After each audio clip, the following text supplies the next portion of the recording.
A story like no other.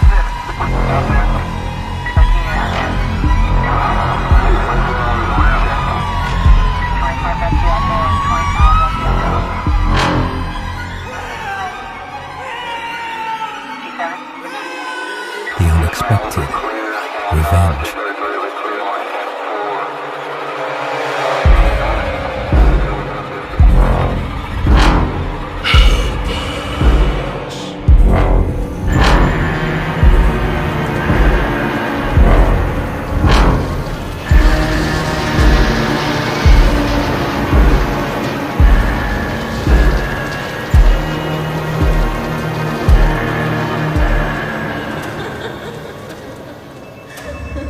Who will be the one to survive?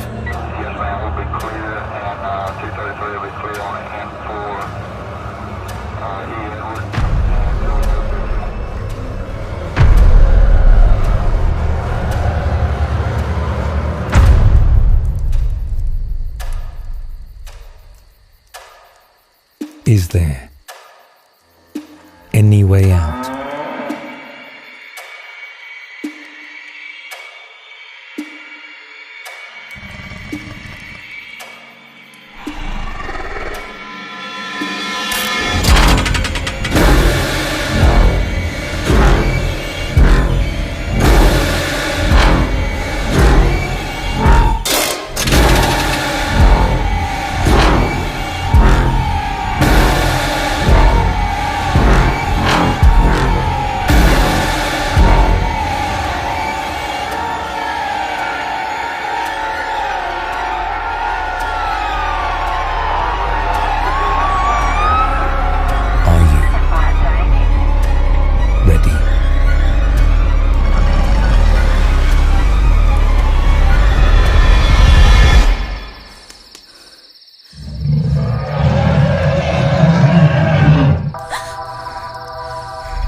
A pink rabbit, a symbol of joy, became one of the scariest this city has ever seen.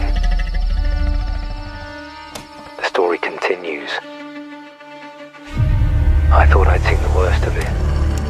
After the yellow creature, after the stains, the calls, the sightings, I thought nothing could be more disturbing than that sick grin and the cold silence it left behind. But I was wrong. Because something else has appeared. Something worse. And this time, it's wearing the face of something we used to call cute. People are calling it the pink rabbit. But this thing, it isn't a rabbit. It just wears that shape, that illusion. People are reporting different versions of it. We don't know if there are multiple creatures out there, or if it's just one, shifting, evolving, going through phases we can't yet understand. The city is still shaken from what happened with the yellow one. Streets are quieter now. People walk faster, lock their doors earlier. But then, the story began again. This time, they weren't talking about something yellow in the dark. They were talking about something pink. Tall, slouched, moving with an unnatural sway. A face that looks like it once belonged to a stuffed toy. But now, it's wrong.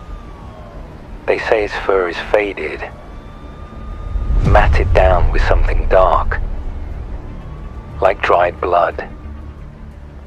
Its cheeks still have that childlike blush.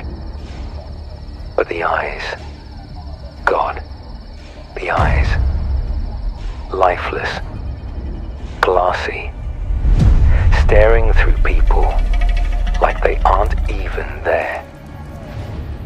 Someone described it as a costume with no one inside, but still breathing. I've listened to the new calls.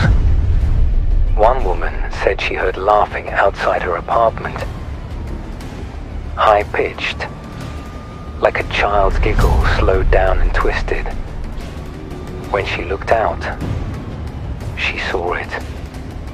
The rabbit was crouched at the edge of the sidewalk, staring up at her window.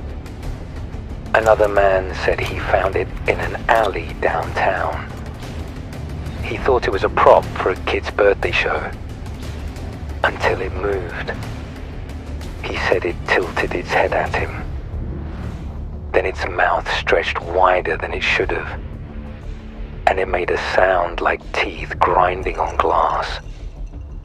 The city's covered in posters now. Missing cats, missing dogs, even missing people. I found a tape recorder buried in the back of an abandoned security booth behind a shopping complex downtown. The place had been mostly shut down for months.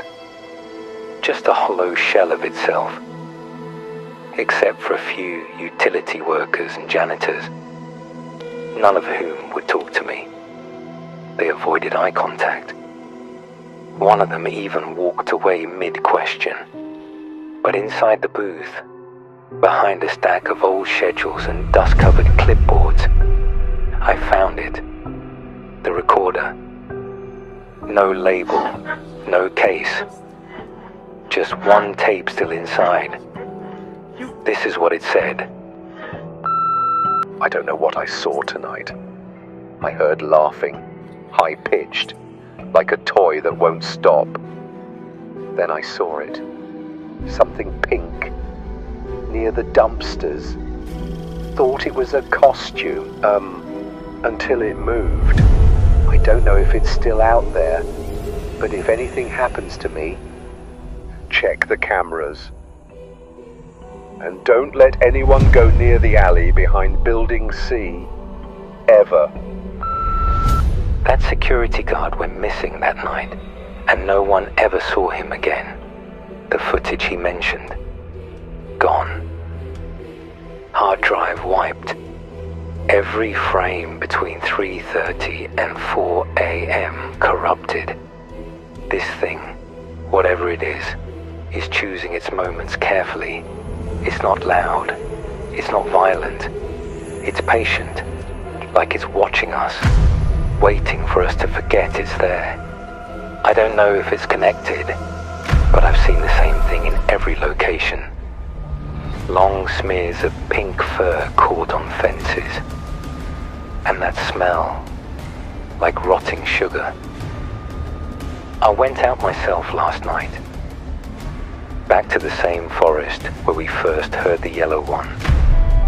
I brought a camera, motion sensors, audio gear. I didn't expect it to show, but it did.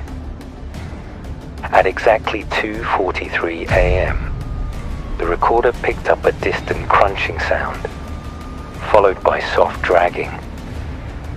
Then something like a music box, but broken, playing just a few off-key notes again and again. Then silence, and then breathing. Not mine. Close. Wet. Slow. When I turned around, it was standing between two trees. Head tilted. Pink fur soaked at the edges. Eyes empty. And for just a second, just one awful second, I thought it smiled. I don't remember running, but I made it home. Now, every night, I hear that sound again. The off-tune melody, the tapping on glass. This time, it's not trying to hide. It's letting me know I'm next. People say horror wears many faces. Sometimes it wears one we once loved, one we gave to children, one we used to hug. But now It wears the pink face of something that should have never moved on its own. And it's still out there. If you're hearing this, then it's already begun again. And what's coming next might be even more tragic.